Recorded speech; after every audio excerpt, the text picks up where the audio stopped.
People can smell if you're hungry. People can smell if you're broke. And it's connecting to the person that's on the other side of the phone. The more connections you make, the better your transactions will be. It's just like learning how to play ball, just like learning how to play an instrument. You just hone it in, you practice, finding your rhythm instead of trying to be someone else, and pretty soon you'll be good at it. And don't be a pushy salesman, low pressure. That's the best advice I got. Hey everybody, I'm really excited for you to listen to this interview. I'm really fascinated right now about the young people that I've been interviewing here lately on the podcast and what they can teach us about life and about business and about drive. And one of these people just happens to be my guest today, Mr. Jacob Montgomery. He's got amazing stories, so sit back. This is going to be a good ride. Ready? Ready to rock and roll? Is that action? All right. Okay, that's right. All right. Absolutely. Go. Go. Hello, everybody. It's Jason Will with Go. So this is a real estate podcast, but we talk about leadership, personal growth, and becoming the best version of yourself. Leadership, check 1, 2, check 1, 2. Growth, best version of yourself. Go. So this is a real estate podcast. Hey, welcome everybody. We're live in studio today, Deep Fried Studios in downtown Mobile, Alabama, and I'm joined today with Mr. Jacob Montgomery. Jacob, how are you doing? Good, how are you today? Good. You have a very amazing beard. Your beard game is very strong. Man, I was thinking about you whenever I saw you. Oh my gosh, I'm jealous. You're a new JAPR agent. Yes, sir, I am. Yeah, so you recently joined us from another brokerage, and I just wanted to, this is the first time we met in person, so I just want to take a moment to officially welcome you. Well, I appreciate it. I'm glad to be on the team, man. Yeah, I hope your onboarding and your transition has gone relatively smoothly. Oh yeah, it's been great. Well, awesome. So your team leader, Cynthia Hughes, did I get all that correct? Yes, sir. Okay, so just recently interviewed her, and she said, I was looking to fill this spot. You know, like Johnny, our producer, loves for us to stack these episodes and keep cranking out the content. And was having trouble, had a couple guests that couldn't make this time slot work. And Cynthia was like, oh my gosh, you got to interview Jacob. He's got an amazing story.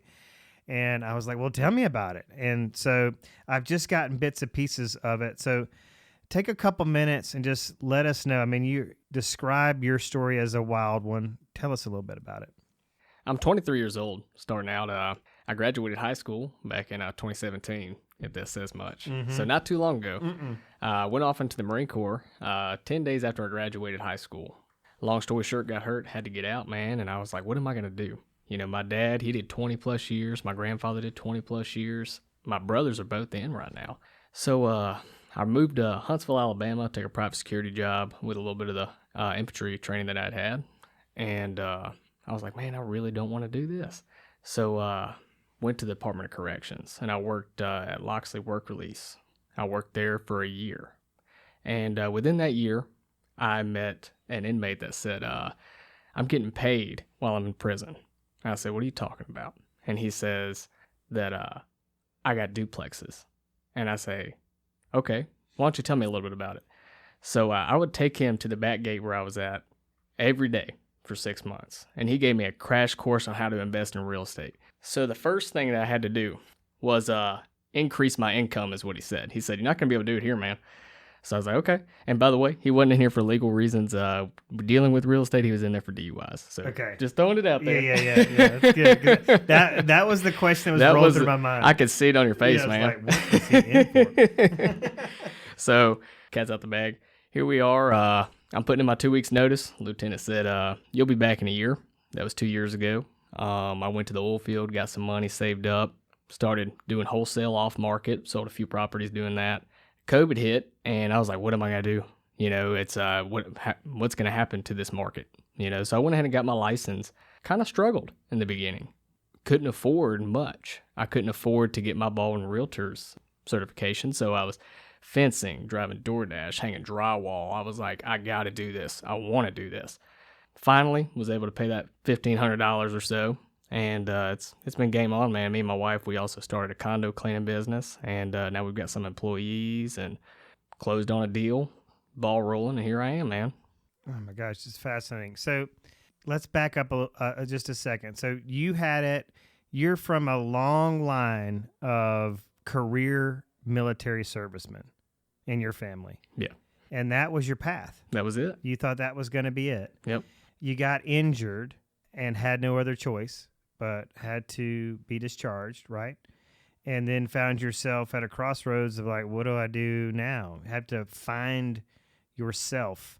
You're from Mississippi. How did you get into Alabama? How did you get here where we are right now? I used to run around with a bad crowd. Yeah. And I knew if I went home, I was going to end up going down that path. So I thought, if I go home, I'm going to be right back where I started. So I uprooted my life and moved to Alabama. Didn't know a soul when I moved to Huntsville. Didn't know a soul when I moved down here. And just kind of carved my way, man. Now I got a wife and 2 children, and life is good, man. Where's your wife from? She is from Century, Florida, actually, just right across the bay. Country girl. How'd y'all meet? Online dating, I put it like that. Yeah. I say, I did all this, but nothing really started working out until we really just, turned our life back around. We kind of met in the bad circumstances, and we dedicated our life to Christ. And from that point on, man, it's been an uphill ever since. Yeah. Well, you have, the discipline of the military. You've, worked for the Department of Corrections. I mean, you've seen people that are just so regimented, and you've seen what happens when they kind of fall from grace and wind themselves, behind bars. But it's interesting. I'm wondering did some of this acting out just come from this history of discipline that's in your family? I imagine your dad was pretty rigid, or is pretty rigid. Yeah. And maybe it was very strict growing up. So was that some of it? Just like, hey, I never got a chance to sow my seeds and need to be a little bit wild now and experience life. Man. And I really didn't break loose until I was about 18. There was just, I knew I'd already signed on with the military before I even graduated. Even signed on early at 17. Got parental permission and everything. So I guess a part of me was like, I got to live a little. But, now looking back, I wish I could change some things. But, here I am, man. And it's a good life. Finally found where I feel like I'm meant to be. Yeah. It's interesting that the course you're on right now was, kind of solidified by somebody who was an inmate. Yeah. Right? Do you have any contact with this person at all today, or? Not really. Yeah. Not really. I've connected with him. He's doing well now. I leave his personal life out of the mix, but it's all about impact. Just like, what this is all about. A crazy moment in your life. You're sitting there thinking, this is what I'm going to do. And then, bam, you get impacted. And what are you going to do? You got to make a decision. And I knew I didn't want to sit there working in a prison for 20, 30 years. People retiring and still having to work part-time jobs. Mm-hmm. I wanted to build a legacy for my family. So this is it. It's powerful to me to think about where you are in your mindset and where you are in life in terms of your age and what is possible when you get to be in your 40s, based on what you're figuring out now. When I was 23, I'm talking wide open. I've wasted so much time, but it's interesting to me to hear stories, because you're right. This podcast is all about who has impacted you and how are you using that to impact others. And so this guy you meet in a correctional facility obviously sees something in you. I don't know, your face is inviting. I mean, there's something very friendly and warm just about your persona. So I don't know if that's what he was like. Hey, this young kid, this looks like, you have like potential written on your forehead. I don't know, it's weird. So maybe that's what he saw. Or maybe he was just trying to show off. Who knows? But for whatever reason, it made an impact on you and got you thinking and got you on this road to entrepreneurship and building a business and building passive income streams and, just getting out there and hustling. Appreciate it, man. Yeah, so congratulations. I said it before I came in here to you that whenever I moved down here 3 years ago, I would see your 007, pistols in the air kind of billboard that you had. And, I always thought, man, that guy seems so cool. And here I am sitting on your podcast, all them years later. It's just funny how life will lead you down these paths. Yeah, it is. It certainly is. I caught a lot of heat for that you billboard because, it was the 007. We copied that idea off a movie. Gosh, the name of it escapes me now, but it's a Paul Rudd movie. People know what we're talking about. But the height of the billboard, like when you passed it, like that gun was kind of in your face. And I was like, It caught my attention, man. yeah. So that's funny. So what have you learned about real estate, or what are you learning about real estate that we can use your life experience of what you're going through to help people? And this could be for people that want to invest in real estate or want to pursue a real estate career. You know, I was talking to Cynthia. I mean, we have, like, in the market where I'm in right now in Birmingham, Alabama, there is over 7,000 listings and just over 2,000 agents. So think about that. Think about how many more listings there are than agents. There's so many people getting into the industry right now, more than they ever have before. And, you know, they have this expectation that it's going to be easy, but really nothing worth having is easy. But what has your experience been like? Well, whenever I first got here, I heard that the top 90% of agents are the ones who control most of the listings and the ones who do most of the business. And I thought, man, that's 10%, you know? So what do I got to do to get in that top 10%? Obviously, you know, there's a lot of agents in our market. I got to do something different. My first ever listing, you know, I wanted to legitimately help this lady that was actually getting out of the Navy. I was hanging drywall, putting in floors, you know, I was going above and beyond for it, you know, and, you know, I think new agents, don't be afraid to get in and get your hands dirty. Don't be afraid to, whenever I first got my license and I finally got, like I said, saved up that money, I was making 150 phone calls a day. Me and a buddy of mine that we had actually gone to Keller Williams together at the time. That really jump-started it. I had a lot of buyers. I was looking for listings, got a lot of buyers. Still nurturing a lot of those leads from whenever I was doing that then. And I wish I still had the time to make those calls. I guess it's all about, you know, breaking it down yourself. But, you know, me and Cynthia, who was just on, we actually just brought on a new person on our team that's going to be setting appointments for us. So that's going to help us stay in the field, boots on the ground, connections, talk to as many people as you can, make as many relationships as you can. You don't even have to talk about real estate. Just make some friends. I moved down here, didn't know a soul, and it's all about the friend. People can smell if you're hungry.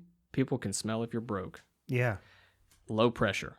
That's the best advice I got is don't be a pushy salesman. Be Jason, be Jacob, be Cynthia. Really great advice. I find that most folks complicate this process way more than they need to. But I think what they need to understand is that not all, but most of the agents, the big mega agents on the beach where you guys are focused on, right? On the Alabama Gulf Coast. A lot of the super successful ones have lived here their whole life. Yes.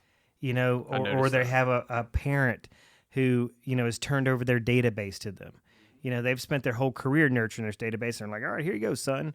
And, you know, that sometimes that agent is a hustler and sometimes, you know, they've got that silver spoon mindset. But I don't think a lot of people understand how much more of a challenge it is to build your business when you're in a market where you don't know a soul. Yeah. And so whether you do or you don't, conversations is the key. Yeah. Being yourself is a key. Having a desire to help people is key. But how are you putting yourself, or how are you continuing to put yourself in like this line of fire of conversations or starting conversations? I mean, where'd you get the list of the 150 people? I mean, unpack it a little bit for us. So I use Redx GeoLeads. I know a lot of people, you know, have heard of that down here. And I personally liked it because I could just click on a condo complex and boom, pull up as many numbers as it could pull off a public record. That's how I'd make those phone calls. A lot of the business that I've generated was just from face-to-face conversations. I go to a gym that's more of a mom-and-pop kind of gym down in Gulf Shores, Aces Better Bodies, and I love the gym, love the people, and I spent time networking with everybody in there. Everybody knows me as the real estate guy. So how does that happen? So it's not group fitness. This is an old school, like metal weights gym. Yep. So how do you start a conversation with people in the gym you don't know? Just start working in. Yeah. You know, at a gym, you just start working out with somebody. You know, you would be surprised the conversations you make after a couple times working out with somebody. So somebody may go, if they're in there working out by themselves, they may go hot. Yep. sit there and help them with the spot, you may ask them a question like, "Hey, where are you from?" Or you And know. I started this group chat. We call it Testosterone Bros. And and that's just, my way of, keeping in contact with everybody. Whenever the young guys, like me, try to start up their own landscaping businesses, I'll help them out, because I made our marketing for our cleaning business. I made our logo, so I'll help them make their logos and stuff like that. Just provide value in any way possible to somebody. Work a lot for free, and it'll pay off. I love that. That's a great one-liner. All right, so you get on these, you pull up this condo list, you start making dials. What do you say? What's your opening line? How does the conversation go? Oh man, start off with saying their first name, just like I know them. Introduce myself and go into, hey, there was a property that sold in your complex, and I was just wondering if there's anything I could do to help you. The classic. I'm sure you've heard that line before, and it usually, you would be surprised how many conversations we get started just from talking about the weather that day. Just from talking about the weather. Say, oh man, it's kind of cruddy out. Are you out on the beach today right now? Are y'all down here right now? And I saw that, me being from out of this area, a lot of the people that I would have the best conversations with were the people that were from out of town, didn't know anybody else down here either. Yeah. So most of my people that I work with didn't know anybody down here like I didn't. I was down on the beach just last Tuesday, trying to get some stingray, and because I do some spearfishing, and a guy saw me coming up off the beach, loading up all my wetsuit and everything in the car, and he's like, "Can you teach me about all this? Tell me a little bit about what you're doing?" And we get into a conversation. Next thing you know, I drop in. I'm a realtor. He wants a condo, and I give him my business card, and I didn't hear anything from him for about a week, and I let him call me. I know that's different than the regular cold call. It's about planting seeds too. Yeah. And he just called me this week, and I showed him properties just yesterday, and we're looking for him right now. Well, I saw that picture of the stingray, and this is a potential bunny trail moment, but I didn't even know stingrays were edible. I didn't know. Oh yeah. I've grown up, on the coast my whole life, and stingrays are like a nuisance. You get them on the line, you're like, oh gosh. Oh yeah, to me, yeah, it's like the steak of the sea. Really? Yeah, and I honestly, you can grill them, you can fry them. Egg wash, Panko's breadcrumbs, Tony's, boom, fry it. I fried it. That one stingray fed 8 people. Holy cow. Yeah. Yeah, and I was wondering the same thing, because you always have like these. I don't. It's not probably not fair to call them trolls, but the people are like, "Oh yeah, but you better eat that. You killed it. You better eat that." And I was kind of thinking the same thing, like, is he gonna eat that? Not from a judgmental standpoint, but just a curiosity standpoint. Like, why does he have that? And then when you were like, yeah, man, I'm gonna fillet this thing out. I'm like, what? That's crazy. Hey, so do you wear a name tag? I do not. You do not. I have not gotten one yet. Okay. Well, yeah, it's too new. I guess so. It's important for agents to hear these very common staples of success so that they can emulate what we're doing and really get over the mental block that just this tendency that most agents have of overcomplicating this process. But when you get your name tag, wear that dang thing everywhere. I tell people if they're going to the gym, get a T-shirt that says, want to buy a house? Want to buy a condo? It's everything to start up a conversation. Your interaction with this gentleman on the beach was a conversation that started over spearfishing. But every potential person you meet, and agents out there, potential agents or people that are thinking about getting a real estate license need to hear this, is a potential interview, right? Absolutely. And another big avenue that I have is this condo cleaning business, because not many people want a realtor down here right now, but a lot of people need condo cleaners. And you provide a good service, and me and my wife will personally go and meet the owners.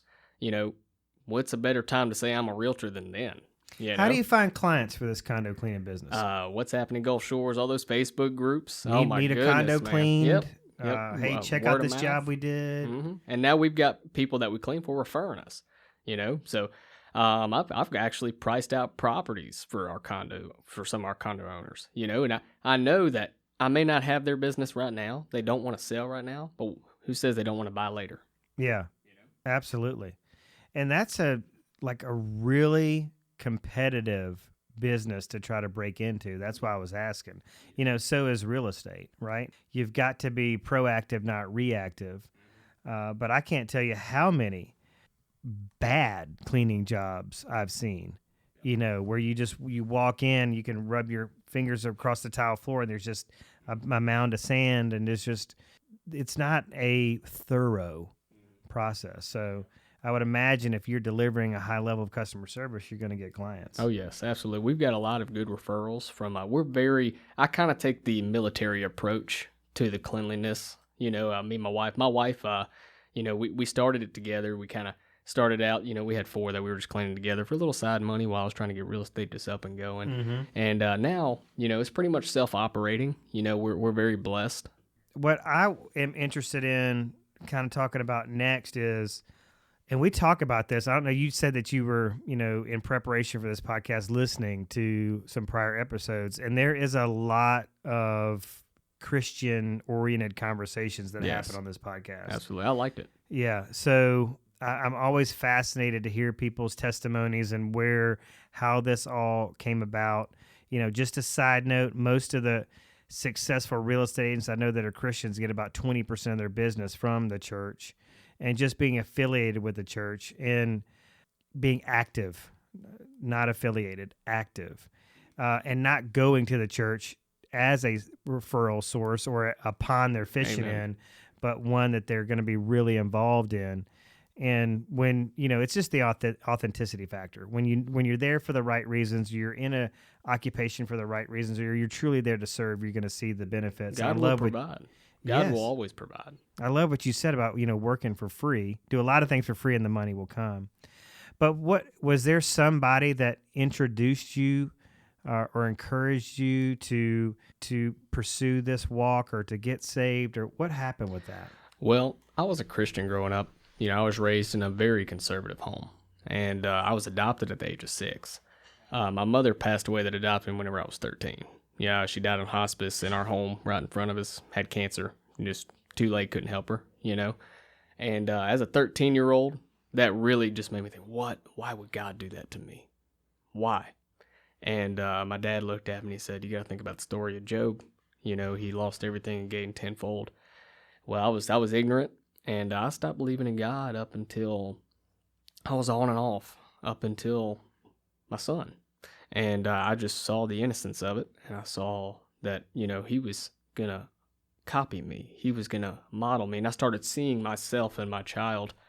And I thought, if I don't do something, this boy is going to grow up and not be the man that he's meant to be. And it's going to be my fault. Then one day, I started praying, started reading the Bible, started fasting. I fasted for 2 weeks. My life was changed, man. I really, really accepted Jesus. For the first time, I can honestly say, in a long time.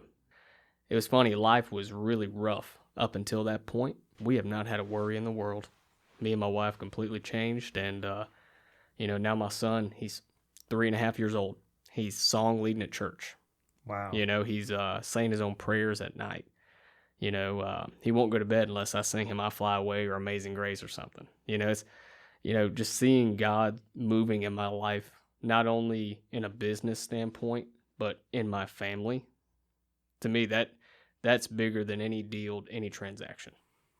I wonder if anybody is following you on social media back home. You mentioned these people, back in your hometown that are still lost.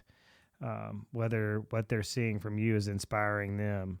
I just sold a home to a young couple who they're from the Enterprise, Eufaula area around Dothan, and they moved to Birmingham because of similar circumstances. Most of the kids they grew up with are hooked on something, or all they're living for the weekend. The typical thing, and they actually got some grief from these people, kind of sellouts when they bought their first house, but, getting out of that environment and removing themselves from people that don't share the same goals and things like that was really important to them.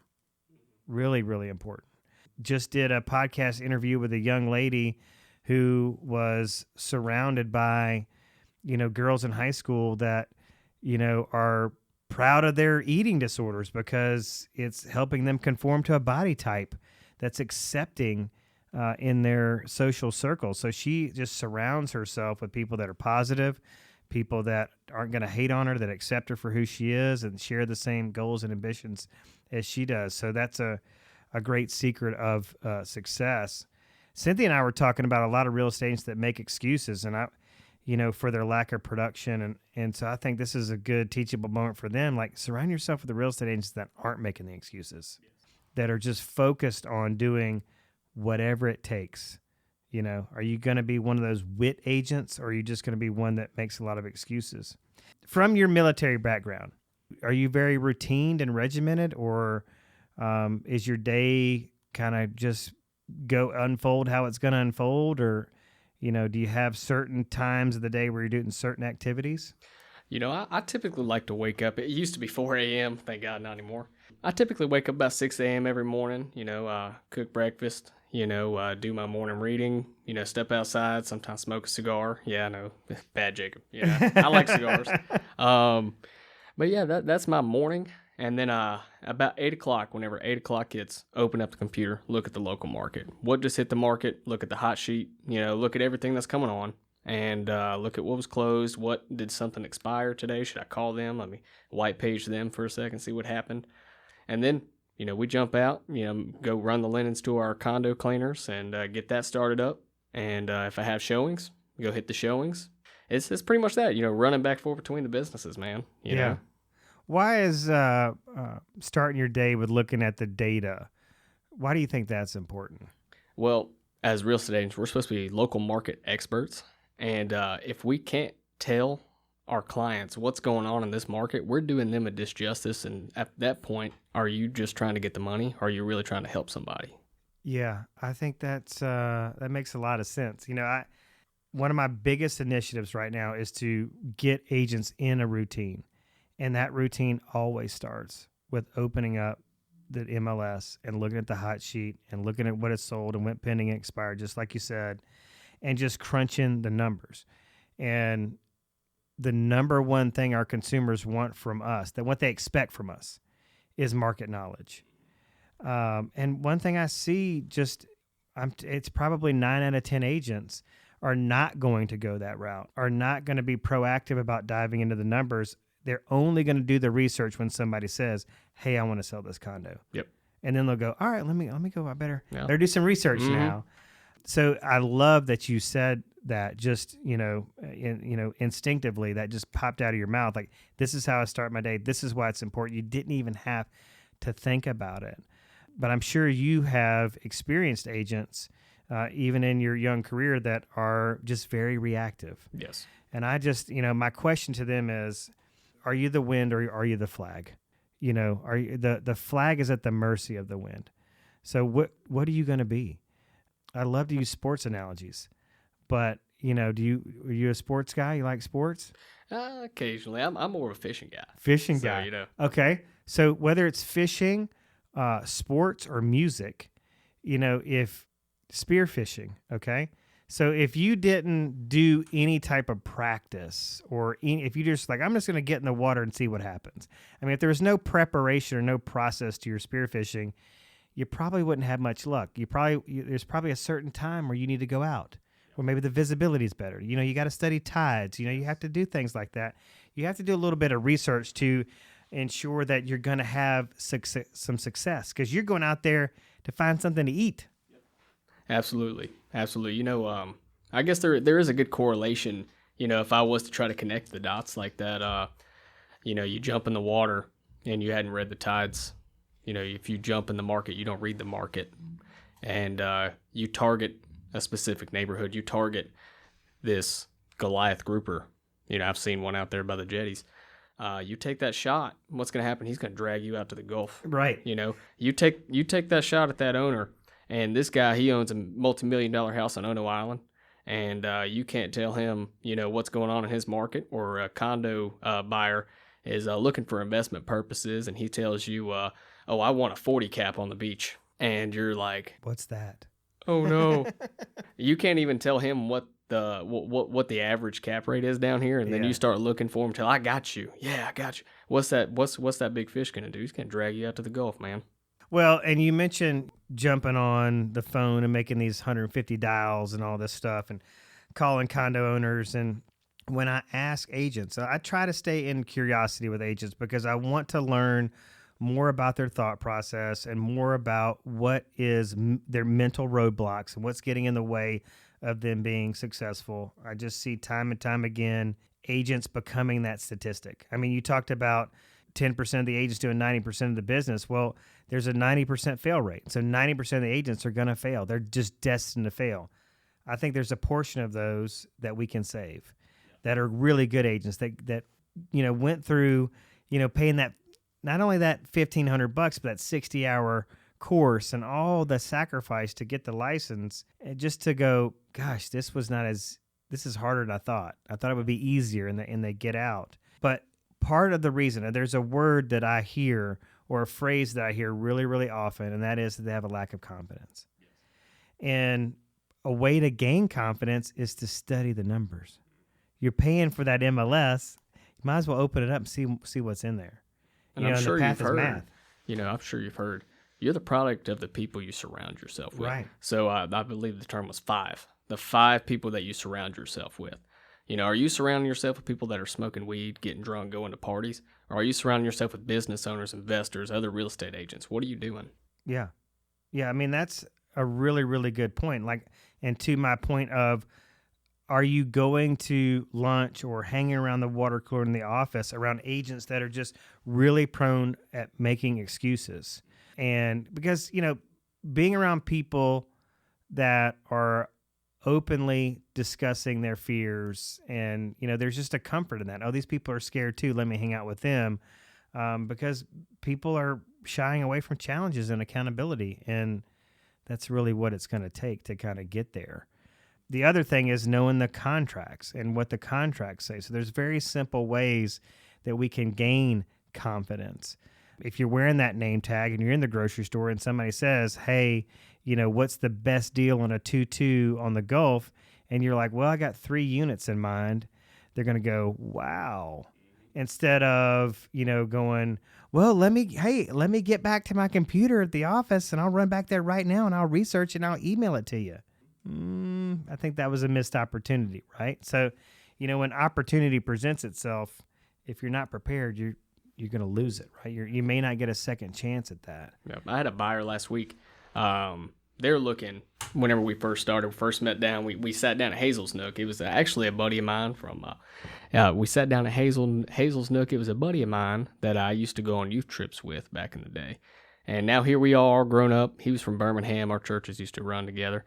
And he hits me up and says, hey, man, me and my wife, we've started investing, and now we want to buy a condo down on the beach. And I said, okay, well, let's sit down. Let's talk about what you want. So we go to Hazel's Nook, and he says, we're looking 200 and below. I said, okay, and what exactly are y'all looking at? Are y'all just looking for cash flow, or are you trying to get something that's the picturesque, I want to stay here and buy my family kind of condo? Mm-hmm. And they said a little bit of both. I said, okay, well, how about this? I'll schedule us some condos under $200,000, and we'll make our decisions based off of this first showing. Well, I'm not going to say where we went, but I will say whenever we went to this condo, listed at $198,000, there was rat poop on the floor, and it felt like we were in a holding cell. And we walked in, and I look at them, and they're like, okay, yeah, 300s. Yeah. I was like, I thought if I showed you, right, it'd be better than just telling you. Yeah. Because I didn't want you to think I'm just selling you on something. I want you to know that this it may work and you may get your money's worth out of it whenever you rent it out, but it's not fitting the bill for what you actually want. Yeah. How did I'm curious to know how the relationship with you and Cynthia came about and how y'all started working together. Is there a story behind that? Yeah, we had a mutual friend of mine introduce us. We were all at Keller Williams together, and he since moved on to other things. And me and Cynthia, she was like my real estate mama. Yeah. She helped me with contracts. I was in the office making phone calls all day. I'd get there, like I said, I'd get there at 8 o'clock, and I'd be there till sometimes 6, 7 at night, till the sun goes down. Finally, someone walks in there, and I'm not going to say names. They say, hey, I'd like to be your mentor. and I never seen her before, never nothing. And she started sitting down trying to help me form up this plan. Everything was real nice. But, she wanted, and I understand, you got to get paid for what you do. It would have been better if we had started out that way saying, you want my money. Mm-hmm. But it became, I want 50% of your first few listings. I was like, sorry, I'm not doing that. It wasn't because I wouldn't have done it. It's the way it was went about. Mm-hmm. I understand what it feels like to be sold to. Mm-hmm. Trust me, I've had plenty of MAs try to sell me on some stuff before. Yeah. Whenever I get that, I guess that's how I can judge a book by its cover, or judge a character, is that feeling I got whenever I knew I was being lied to in the prison. And anyway, so Cynthia, I never got that feeling. And anytime I had a question, she'd tell me. Never asked for money in return or nothing. And honestly, it works in her favor too, because she's investing her time for the return of, now here we are working together. And now she gets pieces of my commission anyway. Yeah. Because it was an upfront, very transparent offer that was deeply explained. Like, Yes. this is our relationship and this is what it looks like.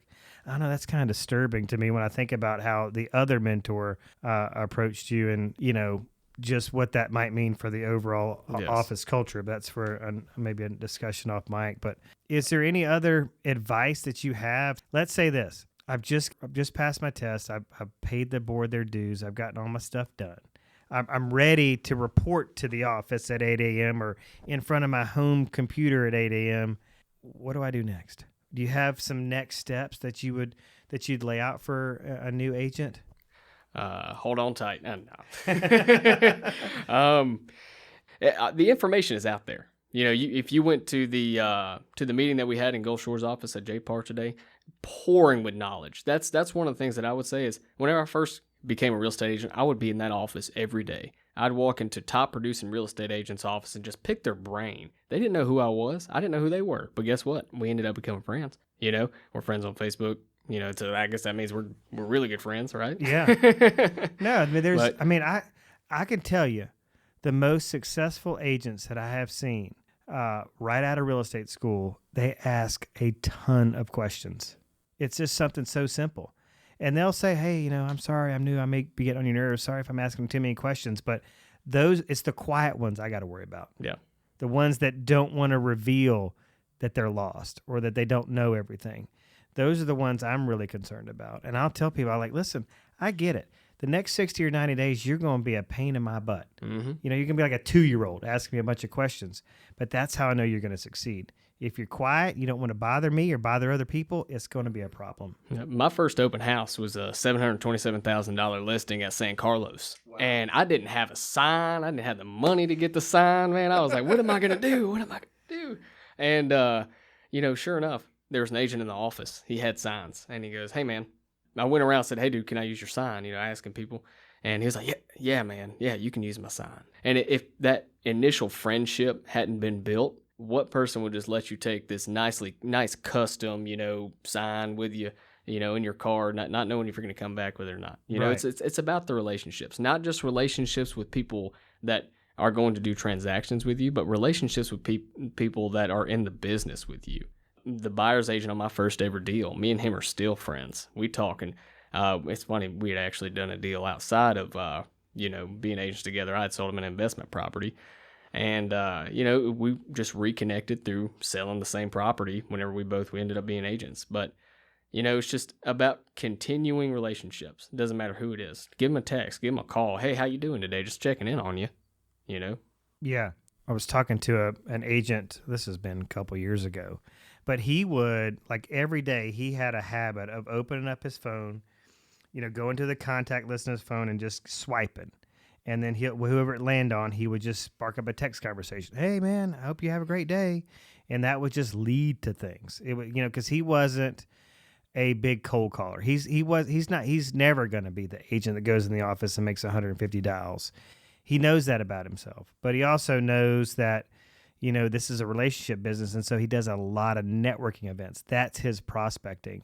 a lot of that follow-up he does through text. Hey, man, what's going on? Hey, we got this event going on. You want to come to this meetup with me? That kind of thing. So it's maybe it's recognizing what your strengths and your weaknesses are and really going after those, double down on those strengths. And you see, I wasn't naturally a social butterfly. First time I ever had to make cold calls, I was calling off-market investors for investment properties. And the person I was working for required us to make 100 phone calls a day. It was a requirement, and you had to sell 2 properties a week. Man, I tell you what, that was stressful. Was that a wholesale thing or what? Yeah, okay. But yeah, it was wholesale, and I would make a phone call. My first ever phone calls, I even had a guy say, "Have you ever done this before?" It was within the first 10 calls, and I'm like, no, sir. I'll tell you, you will get hammered whenever you get started. Yeah. But it's just like learning how to play ball, just like learning how to play an instrument. You just hone it in, you practice, and pretty soon you'll be good at it. Finding your rhythm instead of trying to be someone else, trying to be Jordan Belfort, trying to be all these other guys, trying to be Jason Will. Be you. You can take lessons from those people. Like I've read The Way of the Wolf by Jordan Belfort, and I took little things from it. But at the end of the day, I've listened to Ricky Carruth, and that's where I got the idea of Red X Geo leads. But at the end of the day, you have to be you, or people will see straight through it. Yeah. I'm sure you've gotten a call from people from these marketing companies that sell things to real estate agents. Of course. And what do they sound like whenever they get on the phone? Hi, how you doing, Jason? Man, I just want to let you know real quick about this. Just gets right. It doesn't even care about you. Yeah. It's all about connecting to the person that's on the other side of the phone. And I promise you, the more connections you make, the better your transactions will be. Yeah, and the connection's not going to be fostered by going straight to transactional questions. Absolutely. I mean, you gotta nurture. Yeah. So you're asking them like, hey, like you mentioned, like talking about the weather, and then that maybe leads to, hey, where are you at right now? Where's the weather? Oh, I'm in Delaware. Okay, what's the weather like there? And then, what do you do in Delaware? Are you from there? It just starts kind of evolving from there, right? And absolutely, and there would be times where, I knew that this person wasn't going to do something right now, but I'd ask him, do you know what your home is worth in this market? I just started asking these people this question, and it really worked. I said, do you know what your home is worth in this market right now? I really don't. And I said, how about this? I can go up to your condo at Phoenix West too. I can go to your house on Ono, and I can just go take a look at it, run a comparable for you, and just show you what it'd be worth if we were to put it on the market right now. And they were like, oh, really? Yeah, I'll do that for you. I don't have anything else to do, So that's what I do. I go up to their condo. I go to their house on Ono Island, and I go look at it, and get this. That's Facebook story time, Instagram story time. Mm-hmm. Boom. You just got content, even, talking to other agents that have listings, say, hey, can I go do a walkthrough video of your property? Just walkthrough video, and I'll put it up on, is that okay? Sure. Great. That's marketing, free marketing. Why not? Go in there. I got this stabilizer, JDI stabilizer for my phone. Didn't even have a, GoPro or anything. Just did a walkthrough video, edited it up a little bit, put it up. Yeah. And have you gotten leads from that? Or have people reached out to you from content? Is it a conversation starter? What does it do for you? It's conversation starters. So, if people see you, because, do Facebook ads, that's something I do. Even though I haven't gotten anything from it yet, I'm still new. Yeah. People will go to your profile, and what are they going to look for? The number of likes you have? They're going to look and see, is this guy doing something? Because if all you have is a whole bunch of pictures of you doing this, putting your thumbs up, then what does that tell them? You're not doing anything. Yeah, I can't. I mean, that's one of my pet peeves. I can't stand the posts where it's like, "Hey, if you know somebody that wants to buy or sell, call me." Absolutely. No. Is it a good time to sell? Call me and find out. It's just that they need to see you active. They need to see. Like I encourage agents to take pictures of themselves in front of their computer, and I would encourage you to do that. Maybe you're doing it already, but taking a picture of yourself and going in front of your laptop, looking at the hot sheet, going, "This is a daily discipline." Because I understand the number one thing consumers expect from an agent they seek to hire is one that knows the market. I like that. And just showcasing your process. This is how I work. This is what I do. This is how I prepare. And that is going to be so far against the grain of what is normal or what a normal agent's doing, sitting behind a computer or waiting for their phone to call, waiting to get an email or a text message. This is a very primal industry where you don't kill, you don't eat. And so you got to go out there and get it. And social media, Facebook, whatever your favorite platform is, it's such a gift because it does create, like what you're saying, that digital resume, that showcase of your work ethic and how you're actually conducting yourselves. All right, so the last talking point, we're running out of time here, but I wanted to talk about your move to JAPR. How has it been? I know, Cynthia encouraged you to come over, right? And so you probably would have stayed where you were if it wasn't for her. But are you glad you made the move? Well, how's it been? I'm glad I made the move. I was considering making a move anyway. I just didn't know in which direction. Then Cynthia came over here, and, she was my number one, my real estate mama, like I said before, So I said, you know what? Shoot me over some info on JAPR and I'll check it out. And she sent me over the info, and I started going through your Instagram, seeing what Jason Will's all about, Right. And I just really like the culture. It's less about I'm pretty, and it's more about let's get some deals done and let's do this. 'Cause that's me. I'm head first. Let's do it. And that's what I like about JAPR. I love that. I mean, Cynthia was talking a lot about agent image and just really being who you are, and you've really reinforced a lot of that stuff, and it's resonating a lot. It's given me a lot of positive feedback about what we're trying to build. But it's hopefully you experience that today in the training of this culture of collaboration, productivity, having each other's back. One of the things that I just despise is agents that aren't willing to share.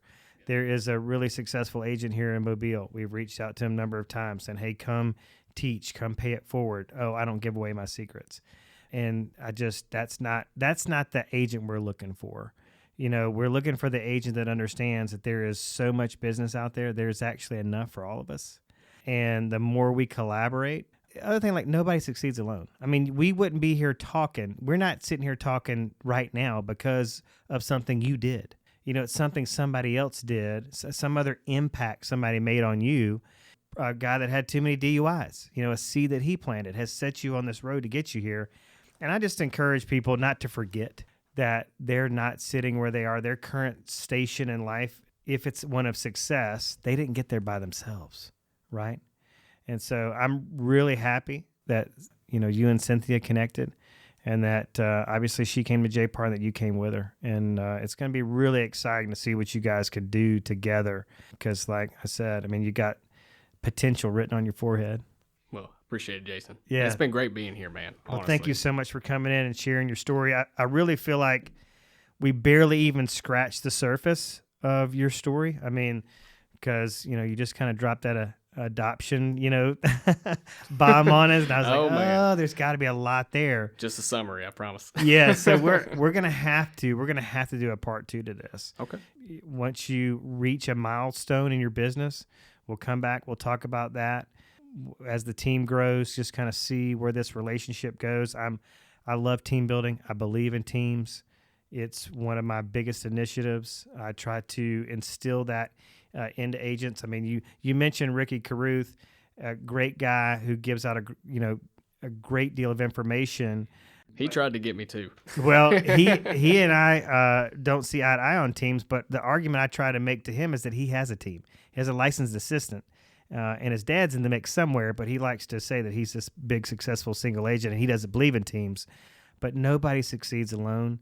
And whether you've got a virtual assistant or your wife who's helping you in the background with paperwork, that's a team. Bless her heart. Yes. Yeah. We're all where we are. Most of us where we are. If we're men, we're there because there's a powerful woman in our corner. Hey, Jacob Montgomery, how can people contact you if they want to buy a beach condo or sell a beach house? Jason Will, you can find me at 601-596-2701 on Facebook. I'm Jacob Montgomery, Realtor JAPR Coast and County. Email jmgulfcoastrealtor@gmail.com. Well, thank you so much. I know you drove from the beach just like Cynthia did, so thank you for taking all the time out of your day to get here, get all the way to the studio in Mobile, Alabama. And you guys out there, if you have a real estate investment need, or if you have a condo that needs cleaning and you want somebody that's going to bust their butt to do the best job they can, you need to call Jacob Montgomery. Thank you, man. Thank you. Appreciate it. Thanks for listening to the Impact Agent Podcast. If you liked the show and got something out of it, please like the Impact Agent Podcast on Facebook and rate and review the show on iTunes or anywhere you listen to podcasts. This really helps us grow the show and helps other agents find it. Please share it with your friends and coworkers as well. Please let us know what you think about the show, what you like, what you don't. We'll possibly make a suggestion about a topic you want to hear. Leave us a message on Facebook at Impact Agent Podcast. The Impact Agent Podcast is sponsored by JAPR Coastal County. We are a real estate company that specializes in real estate in Alabama, Mississippi, and the Florida Panhandle. You can find us online at jprcoastalcounty.com. This podcast is produced by Johnny Gwynn at Deep Fried Studios in Mobile, Alabama. Until next week, everybody be productive, safe, and happy, and always keep learning.